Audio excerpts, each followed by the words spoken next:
Aujourd'hui, on va s'intéresser à un outil qui pourrait bien changer notre façon d'interagir avec l'intelligence artificielle, OpenClaw. Mais comme toute grande puissance, il faut savoir la maîtriser. On connaît tous les chatbots, bien sûr. Mais imaginez un instant une IA qui ne se contente pas de répondre. Une IA qui agit vraiment. Et c'est ça la grande promesse, un agent personnel qui s'intègre absolument partout, de l'ordinateur au téléphone, prêt à exécuter des tâches. C'est extrêmement puissant et c'est précisément ce que propose OpenClaw. Bon, rentrons dans le vif du sujet.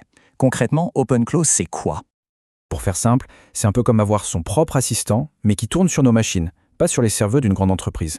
Il centralise toutes les interactions via les applications de messagerie qu'on utilise déjà tous les jours. Fini de jongler entre 10 fenêtres différentes.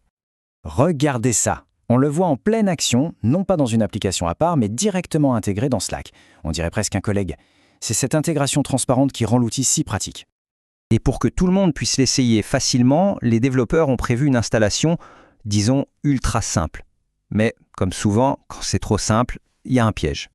Une seule ligne de commande, c'est tout ce qu'il faut. En quelques secondes, l'agent est là, prêt à être configuré. C'est super tentant, non? On a l'impression d'avoir débloqué un super pouvoir en un claquement de doigts. Sauf que cette simplicité, elle a un prix. Et ce n'est pas un petit prix. C'est un coût qui se paye en sécurité et la facture, elle, peut être très élevée. Alors, allons au fond du problème. Pourquoi cette installation si facile est en réalité une très mauvaise idée? Quand un géant de la cybersécurité comme Cisco qualifie un logiciel de cauchemar absolu, en général, on a tendance à tendre l'oreille. Ce n'est pas une petite faille, non, c'est un problème fondamental. Et si l'avertissement de Cisco ne suffisait pas, celui de la vice-présidente de la sécurité de Google Cloud est encore plus direct. Le message est on ne peut plus clair et il est unanime chez les experts. Alors, c'est quoi le problème, concrètement? Eh bien, on parle de clés privées, de jetons d'API, en gros, les clés de la maison numérique, qui sont stockées en clair, sans aucune protection. On parle de données personnelles exposées. Mais le plus grave, le vrai danger, c'est la dernière ligne, l'accès complet au système. Et voilà le fameux cauchemar. L'agent, installé avec cette simple commande, il a les mêmes droits que la personne qui l'a lancé. Il peut donc accéder à absolument tout, les documents de travail, les projets de code, les photos, et pire encore, les clés SSH qui donnent accès à des serveurs distants. Une seule instruction malveillante pourrait tout compromettre. Heureusement, tout n'est pas perdu. Il existe une solution, une manière de dompter cet agent surpuissant pour qu'il travaille pour nous sans jamais pouvoir se retourner contre nous. Passons à la méthode sécurisée. La solution s'appelle Docker, et l'idée est hyper simple en fait. Plutôt que de laisser l'agent se promener librement sur la machine, on l'enferme dans une sorte de boîte virtuelle, un conteneur. Il a le droit de faire tout ce qu'il veut à l'intérieur de cette boîte, mais il ne peut ni voir ni toucher ce qui est à l'extérieur. Et là, la différence, elle est flagrante. D'un côté, avec l'installation simple, l'agent a les clés de tout l'ordinateur.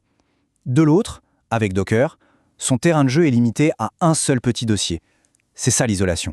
Et c'est la clé de voûte de la sécurité ici. Bon, d'accord, c'est un tout petit peu plus long, c'est vrai. Il faut quelques étapes en plus. Désinstaller l'ancienne version, lancer un script, mais ces quelques minutes supplémentaires sont le prix à payer pour avoir l'esprit tranquille. Et ce n'est pas tout. En plus de l'isoler dans sa boîte Docker, cette méthode ajoute plusieurs autres verrous de sécurité. Les secrets, comme les clés d'API, sont stockés de manière bien plus sûre, l'accès à l'interface est renforcé et les commandes les plus dangereuses sont tout simplement désactivées par défaut. C'est une approche de défense en profondeur. Une fois que tout ça est en place, on obtient le meilleur des deux mondes. Toute la puissance d'un agent IA personnel, mais avec un contrôle total. Et à partir de là, les possibilités sont immenses. On peut s'en servir pour gérer ses tâches, pour aider une équipe sur Slack, pour automatiser des scripts. Il devient un véritable allié, parce qu'on sait qu'on peut lui faire confiance. Et d'ailleurs, ce n'est pas nous qui l'inventons, c'est l'avertissement que les créateurs d'OpenClaw eux-mêmes affichent pendant l'installation. Ils sont très clairs. Si la sécurité n'est pas votre point fort, réfléchissez-y à 2 fois. Eux-mêmes poussent à la prudence. Finalement, la question se résume à ça. La même technologie peut être soit un outil formidable, soit une porte d'entrée pour des problèmes majeurs. Toute la différence réside dans la manière dont on choisit de l'installer et de la contrôler.